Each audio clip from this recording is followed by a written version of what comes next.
নমস্কার বন্ধুরা, তোমরা সবাই কেমন আছো? আশা করি সকলে খুবই ভালো আছো।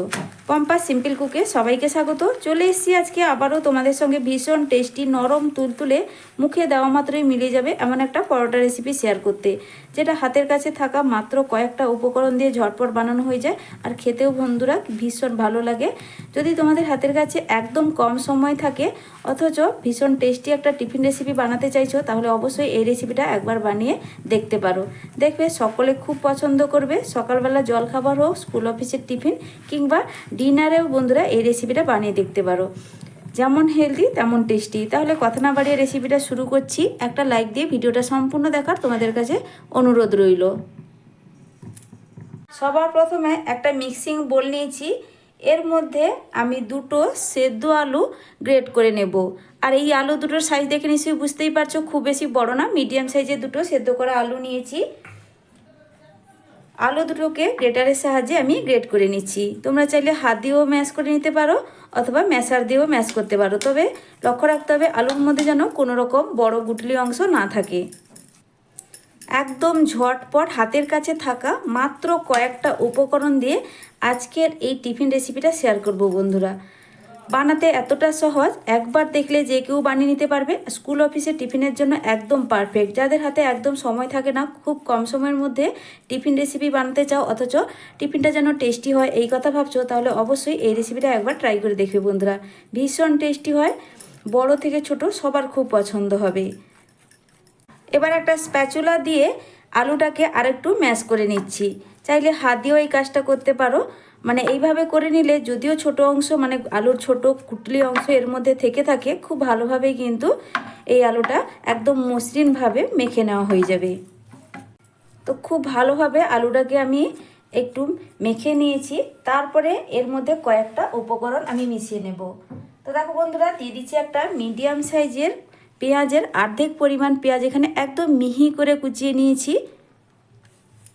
ঝালের জন্য এখানে আমি দু রকম লঙ্কা ব্যবহার করছি। একটা শুকনো লঙ্কা একদম ছোট ছোট করে কেটে নিয়েছি আমি, আর একটা নিয়েছি কাঁচা লঙ্কা। আমার হাতের কাছে চিলি ফ্লেক্সটা ছিল না, তার জন্য শুকনো লঙ্কাটা ব্যবহার করলাম। তোমরা চাইলে শুধুমাত্র কিন্তু কাঁচা লঙ্কা দিয়েও কিন্তু এই টিফিনটা বানিয়ে নিতে পারো, তবে চিলি ফ্লেক্স কিংবা শুকনো লঙ্কা একটু ব্যবহার করলে খেতে ভীষণ ভালো লাগে আর খুব সুন্দর একটা ফ্লেভার আসে। এবার এর মধ্যে দিয়ে দিচ্ছি কিছুটা পরিমাণ ধনেপাতা কুচি। ধনেপাতা কুচিটা অবশ্যই ব্যবহার করবে। আর শীতের সময় যে কোনো রেসিপিতে, টিফিন বলো বা যে কোনো রান্নাতে ধনেপাতাটা কিন্তু ভীষণ ভালো লাগে। এই সময় ধনেপাতার ফ্লেভারটাও দারুণ আসে। আর একটা কথা বলে রাখি বন্ধুরা, ঝালটা তোমরা কিন্তু যে যেভাবে লঙ্কা পছন্দ করো ঠিক সেই বুঝে কিন্তু ঝালটা বাড়িয়ে কমিয়ে দিবে। হাফ চা চামচ এখানে ভাজা জিরের গুঁড়ো দিয়ে দিলাম। দিয়ে দিচ্ছি এবার 1 চিমটির মতো হলুদের গুঁড়ো। দেখো বন্ধুরা, হলুদটা কিন্তু একদম অল্প দিচ্ছি, এতে খুব সুন্দর একটা কালার আসবে, তবে একদম তীব্র হলুদ কালার হবে না। এবার দেখো বন্ধুরা, দিয়ে দিচ্ছি সব শেষে 1 চামচ সর্ষের তেল। এবার সর্ষের তেলটা অবশ্যই দিতে হবে, তাহলে কিন্তু ভীষণ সুন্দর টেস্ট হবে এই পরোটা। আজকে তোমাদের সঙ্গে পরোটা রেসিপি শেয়ার করছি বন্ধুরা। এবার সব কিছু দেওয়ার পর খুব ভালো করে মিশিয়ে নিতে হবে। পুরো আলুর ভর্তার মতো করে এটাকে বানিয়ে নিব প্রথমে। আমার চ্যানেলে নতুন বন্ধু, পুরনো বন্ধু সবাইকে স্বাগত। তোমাদের জন্য অনেকটা ভালোবাসা বন্ধুরা।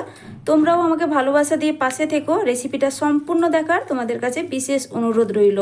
আমার আজকের রেসিপি যদি দেখে ভালো লাগে তোমাদের, তাহলে একটা লাইক আর সুন্দর একটা কমেন্ট করে যেতে ভুলবে না বন্ধুরা। তোমাদের দেওয়া একটা লাইক আর সুন্দর একটা কমেন্ট আমার নতুন ভিডিও বানাতে অনেকটাই উৎসাহ বাড়িয়ে দেয়। তারপরে এর মধ্যে আমি এবার দিয়ে দিচ্ছি ময়দা।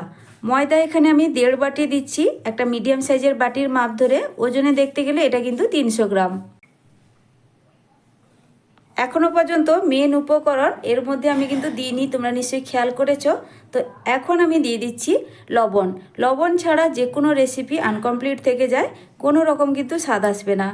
ময়দাটা দেওয়ার পরেই কিন্তু আমি লবণটা দিচ্ছি, তাহলে কিন্তু লবণের পরিমাপটা একদম ঠিকঠাক থাকবে। তোমরা চাইলে আলুর ভর্তার সঙ্গেও কিন্তু বা আলু যখন মশলার সঙ্গে মিক্সড করেছিলাম সেই অবস্থায় কিন্তু তোমরা চাইলে লবণটা দিতে পারো। এবার খুব ভালো করে ময়দার সঙ্গে আলুটাকে একটু স্প্যাচুলা দিয়ে মিশিয়ে নিচ্ছি। তো বন্ধুরা, আজকে কিন্তু তোমাদের সঙ্গে কোনো রকম মাখা বেলার ঝামেলা ছাড়া আলুর একটা সহজ পরোটার রেসিপি শেয়ার করছি।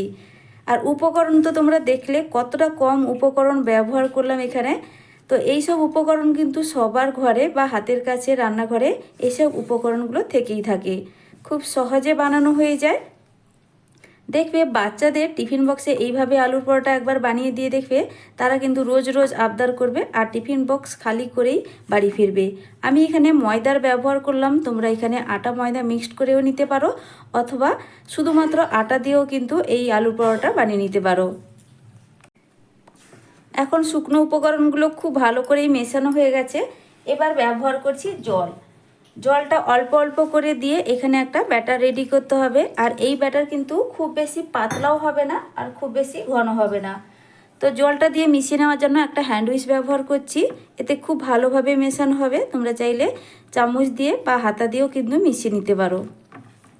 একসঙ্গে বেশি জল দিতে যাবে না বন্ধুরা, তাহলে কিন্তু এই ব্যাটারটা পারফেক্ট হবে না।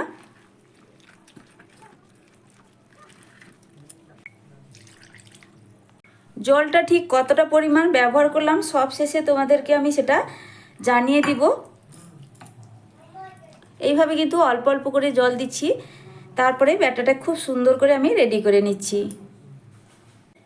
ব্যাটার একদম রেডি হয়ে গেছে পরোটা বানানোর জন্য। এবার একটা হাতার সাহায্যে তুলে দেখিয়ে দিচ্ছি। দেখো বন্ধুরা, ব্যাটারের ঘনত্ব কিন্তু ঠিক এইভাবেই রাখতে হবে। দেখে নিশ্চয়ই বুঝতেই পারছো, একটু কাছ থেকেও দেখিয়ে দিচ্ছি। খুব বেশি কিন্তু এটা পাতলা না আর একদম কিন্তু ঘন ব্যাটার না। আর জলের পরিমাপটা বলে দিই, জলটা এখানে আমি পুরোপুরি 2.5 বাটি জল ব্যবহার করেছি।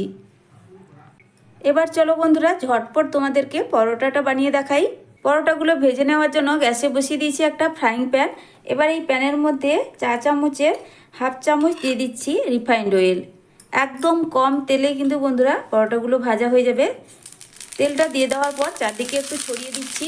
ফ্রাইং প্যানটা আবার খুব বেশি গরম হলে হবে না, মিডিয়াম গরম থাকা অবস্থায় এবার দিয়ে দিব কিছুটা পরিমাণ ব্যাটার। তো ব্যাটার দেওয়ার আগে ভালো করে কিন্তু হাতা দিয়ে একটু মিশিয়ে নিয়ে তারপরে এখান থেকে দিয়ে দিচ্ছি। তো 1 হাতা দেওয়ার পর আর সামান্য একটু দিলাম, দিয়ে হাতার সাহায্যে একটু ঘুরিয়ে গোল শেপ দিয়ে দিব। আর দেখো বন্ধুরা, পরোটাগুলো হতে কিন্তু খুব বেশিক্ষণ সময় লাগে না। গ্যাসের ফ্লেমটা মিডিয়াম টু লোয়ের মাঝখানে রেখেছি আর ব্যাটার দেওয়ার কয়েক সেকেন্ডের মধ্যেই দেখো ওপরের দিকটা শুকনো ভাব হতে শুরু করেছে। তোমরা চাইলে একটু ঢাকাও দিয়ে দিতে পারো, আমি কিন্তু এখানে কোনোভাবে আর ঢাকা দিচ্ছি না। এখন পুরোপুরি উপরের দিকটা এইভাবে শুকিয়ে গেছে। তো তারপরে আবারও দিয়ে দিচ্ছি 4 চামচের 1/2 চামচ রিফাইন্ড অয়েল। এবার তেলটা দেওয়ার পর আমি খুব ভালো করে তেলটাকে একটু ব্রাশের সাহায্যে ব্রাশ করে দিচ্ছি। আবারও পরোটাটাকে উল্টে দেব। উল্টে দিয়ে উল্টো দিকটাও সুন্দর করে ভেজে নিতে হবে। উল্টে দেওয়ার পর খুব সুন্দর করে উল্টো দিকটাও ভেজে নিতে হবে। আর এই পরোটাগুলো গ্যাসের ফ্লেমটা মিডিয়াম টু লোয়ের মাঝখানে রেখেই কিন্তু পুরোপুরি পরোটা ভেজে নিতে হবে। একটু ঘুরিয়ে ঘুরিয়ে সুন্দর করে স্প্যাচুলা দিয়ে একটু চেপে চেপে পরোটাগুলোকে ভেজে নিচ্ছি, তাহলেই দেখবে পরোটাগুলো খুব সুন্দর করে ভাজা হবে। আবারও পরোটাটাকে আমি উল্টে দিচ্ছি। খুব সুন্দর একটা কালার চলে এসে দেখো বন্ধুরা, একটু লাল লাল করে পরোটাগুলো ভাজলে খেতেও ভালো লাগে আর দেখতেও ভীষণ ভালো লাগে। আমার এখানে উল্টে পাল্টে একটা পরোটা কিন্তু ঝটপট রেডি হয়ে গেল। পরোটাটাকে আমি তুলে নিচ্ছি, আবারও ঝটপট একটা বানিয়ে তোমাদের দেখিয়ে দিচ্ছি। তো বন্ধুরা দিয়ে দিচ্ছি প্রথমবারের মতো সামান্য একটু তেল, 4 চামচের 1/2 চামচের থেকেও কম বলতে পারো। তেলটা দিয়ে চারদিকে একটু তেলটাকে লাগিয়ে দিতে হবে। বানানো কিন্তু একদম সহজ। একবার যদি তোমরা ভালো করে লক্ষ্য করো আর সব উপকরণ যদি ঠিকঠাকভাবে ব্যবহার করো, পরোটাগুলো একদম সুন্দর হবে, নরম তুলতুলে হবে। এবার দিয়ে দিব এখানে 1 হাতা ব্যাটার। আর এই পরোটা আমি এবার কিন্তু একটু আলাদা করে বানিয়ে দেখাচ্ছি। তো প্রথমবারে কিন্তু হাতা দিয়ে একটু ঘুরিয়ে ঘুরিয়ে গোল শেপ দিয়েছিলাম। এবার দেখো প্যানের হাতলটা ধরে এভাবে একটু ঘুরিয়ে নিচ্ছি। এইভাবেও চাইলে তোমরা একটা গোল শেপ দিয়ে দিতে পারো। এবার দেখো বন্ধুরা, আমি কয়েক সেকেন্ডের জন্য একটু ঢাকা দিয়ে দিচ্ছি। ঢাকা দিয়েও দেখিয়ে দিচ্ছি যে খুব কম সময়ের মধ্যে পরোটাগুলো রেডি হয়ে যায়। তো ঢাকনা সরিয়ে নিলাম। ঢাকনা দিলে আরও কিন্তু কম সময় লাগে একটা পরোটা রেডি হতে। তারপরে আবারও দিয়ে দিচ্ছি একদম অল্প পরিমাণ তেল। তেলটা দিয়ে ব্রাশ দিয়ে চারদিকে একটু ভালো করে লাগিয়ে দেব। এই অল্পটুকু তেল দেওয়ার কারণে উল্টো পিঠটা পরোটা খুব সুন্দর করে ভাজা হবে। পরোটার উল্টো পিঠটা খুব সুন্দর করে ভাজা হবে। আবারও উল্টে দিলাম। উল্টে পাল্টে একটু লালচে করে পরোটাগুলো আমি ভেজে নিচ্ছি। উল্টে পাল্টে খুব সুন্দর করে এই পরোটাটাকেও ভেজে নিয়েছি। দেখো বন্ধুরা কত সুন্দরভাবে পরোটাগুলো কিন্তু পারফেক্টভাবে রেডি হয়েছে। আমি এবার তুলে দিচ্ছি, বাকিগুলো একইভাবে ভেজে নেব, তারপরেই ফিরে আসছি। সব টিফিনগুলো এখানে রেডি করে নিয়েছি। দেখো বন্ধুরা দেখতে কতটা লোভনীয় লাগছে, দেখতেও যেমন সুন্দর হয়, খেতে ভীষণ টেস্টি হয়। আর এই টিফিনটা বা আলুর পরোটা একবার হলেও বাড়িতে বানিয়ে খেয়ে দেখার অনুরোধ রইল। আর রেসিপিটা বানানোর পর তোমাদের যদি ভালো লাগে আমাকে কিন্তু কমেন্ট করে জানাতে ভুলবে না বন্ধুরা। আর এই আলু পরোটাগুলো কতটা নরম তুলতুলে হয়েছে তোমাদের আমি একটা পরোটা ছিঁড়েও দেখাচ্ছি। আশা করছি দেখেই বুঝতে পারছো কতটা পারফেক্টভাবে পরোটাগুলো রেডি হয়েছে। আর মুখে দেওয়া মাত্রই মিলিয়ে যাবে এই পরোটাগুলো। আর বানানো তো বন্ধুরা দেখলে কতটা সহজ। আর এই পরোটাগুলো শুধু মুখে খেতেও কিন্তু খুব ভালো লাগে, কোনো কিছুর প্রয়োজন হয় না। তোমরা চাইলে এখানে সস, চাটনি, যে কোনো তরকারি সব কিছুর সঙ্গে খাওয়া যায়, এমনকি চায়ের সঙ্গেও কিন্তু তোমরা এই পরোটাগুলো খেয়ে দেখতে পারো। ভীষণ ভালো লাগে বন্ধুরা। আজকের মতো ফিরে আসছি নতুন এক রেসিপি নিয়ে। তোমরা সকলে ভালো থেকো, সুস্থ থেকো। দেখা হচ্ছে পরের ভিডিওতে। আর নতুন বন্ধুরা আমার রেসিপি ভালো লাগলে চ্যানেলটিকে সাবস্ক্রাইব করে পাশে থাকা বেল আইকনটা প্রেস করে রাখবে। নতুন ভিডিও ছাড়ার সাথে সাথেই নোটিফিকেশান তোমাদের কাছে পৌঁছে যাবে। আর প্রত্যেককে অসংখ্য অসংখ্য ধন্যবাদ জানাই আমার এতক্ষণ পর্যন্ত রেসিপিটা দেখার জন্য। সকলে ভালো থেকো, সুস্থ থেকো বন্ধুরা।